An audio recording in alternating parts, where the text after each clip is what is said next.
Is it any shock that in today's world where we can connect easier than any time in history, we are actually very disconnected? And one way this shows up most in our lives is dating. One of the most common ways that people find each other today is through the world of online dating. And that's good, but the odds are greatly stacked against you if you are a man in this game. So, are there any alternatives? In this episode, I'm going to discuss some of the alternative ways to finding dates that do not involve online dating. You probably think online dating is easy, but did you know that you are outnumbered on most dating sites 2 to 1 and sometimes even 5 to 1 on almost every dating site out there if you're a man?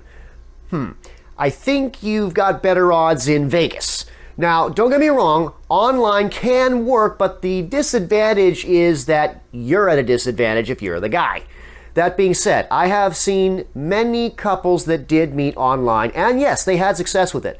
So if you are going to do the online thing and you want a serious relationship, at least please make sure it's from a credible site that focuses more towards relationships. Speed dating is a nice option if you're looking for somebody to date. The disadvantage is that you do have a lot of guys that she's going to be running through in a very short period of time.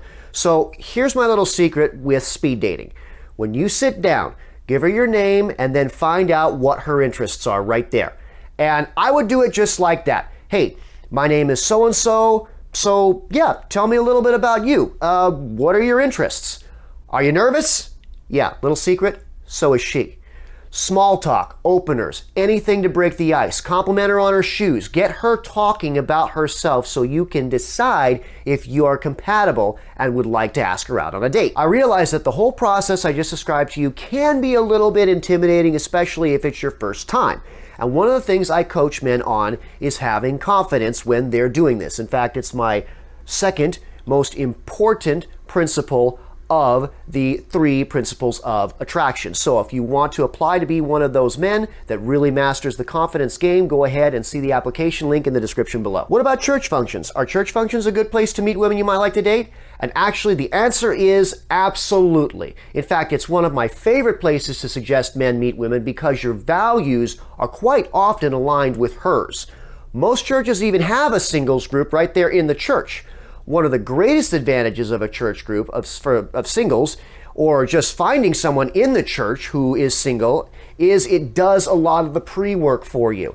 Not only are your values most likely aligned, but you will share many of the same interests as well. When deciding where you want to meet women, think outside the box, okay? Get creative.